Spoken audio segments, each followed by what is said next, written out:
I think we have a combination that's very unbeatable, actually. Great. अमेरिकी राष्ट्रपति Donald Trump इन दिनों अपनी नीतियों को लेकर खूब चर्चाओं में हैं। पहले अवैध प्रवासियों को लेकर उनका एक्शन, फिर चीन, कनाडा, मैक्सिको पर टैरिफ लगाने से उठा बवाल और अब गाजा पर उनका ये बयान दुनिया भर में सुर्खियों में बना हुआ है। विशेषज्ञ मानते हैं बड़ी बहस अब दुनिया भर में शुरू हो सकती है।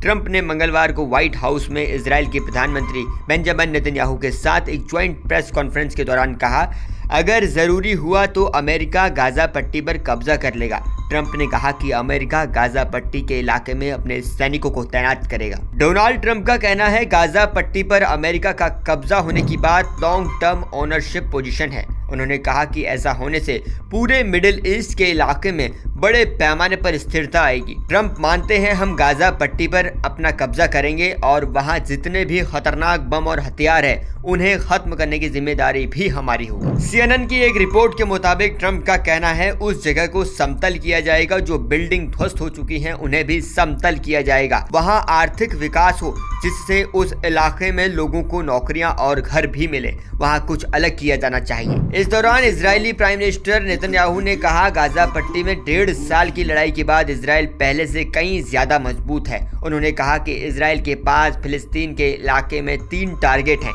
इनमें हमास की सैन्य ताकत को खत्म करना, सभी बंधकों की रिहाई सुनिश्चित करना और ये भी तय करना कि गाजा फिर कभी इजराइल के लिए खतरा न बने शामिल है। नेतन्याहू ने इस बात पर जोर दिया कि भविष्य को सुरक्षित करने और इस इलाके में शांति लाने के लिए हमें ये काम पूरे करने हैं। दोनों नेताओं की प्रेस कॉन्फ्रेंस के बाद नेतन्याहू मानते हैं कि लीक से हटकर सोचने की ट्रंप की इच्छा हमें इन सभी टारगेट को हासिल करने में मदद करेगी। गाजा में इजराइल और हमास के बीच 1.5 साल तक लंबी लड़ाई चली है। पिछले महीने ही गाजा में हमास के साथ इजराइल ने युद्ध विराम का समझौता किया था, जिससे उस आतंकी संगठन द्वारा बंधक बनाए गए लोगों को रिहा कराया जा सके। पिछले दिनों दोनों ही ओर से एक दूसरे के बंधकों को रिहा किया गया है। गाजा में इजराइल और हमास के बीच चली लंबी लड़ाई में गाजा लगभग बर्बाद हो चुका है। मीडिया रिपोर्ट्स के मुताबिक करीब 23 लाख की आबादी वाली गाजा पट्टी में लगभग 90% लोग विस्थापित हो चुके हैं और 46,000 से अधिक फिलिस्तीनी मारे जा चुके हैं।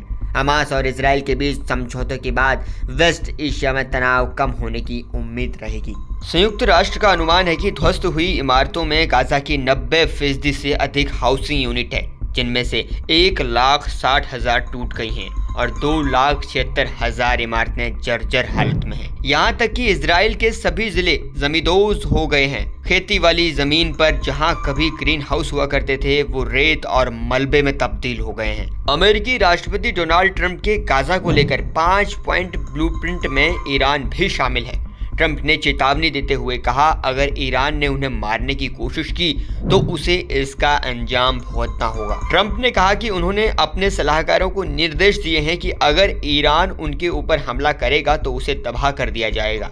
ट्रंप ने ईरान की कमर तोड़ने के लिए एक एग्जीक्यूटिव ऑर्डर पर दस्तखत भी किए हैं, जिसमें अमेरिकी सरकार को ईरान पर अधिकतम दबाव बनाने के लिए कहा गया है। अगले 4 साल अमेरिका में ट्रंप शासन रहेगा, इसलिए ट्रंप एक्शन में है। उन्होंने कहा था वो राष्ट्रपति बनते ही इजराइल और हमास के बीच हो रहा युद्ध रुकवा देंगे।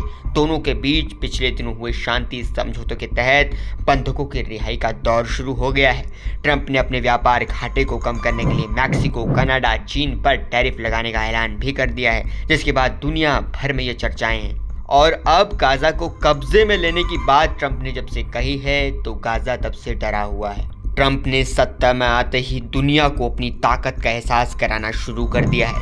आप ट्रंप के इस फैसले को कैसे देखते हैं, कमेंट सेक्शन में लिखकर बताइएगा। और देश और दुनिया की खबरों को आसान भाषा में देखने के लिए जुड़े रहिए जनसत्ता के साथ। I think we have a combination that's very unbeatable, actually. Great.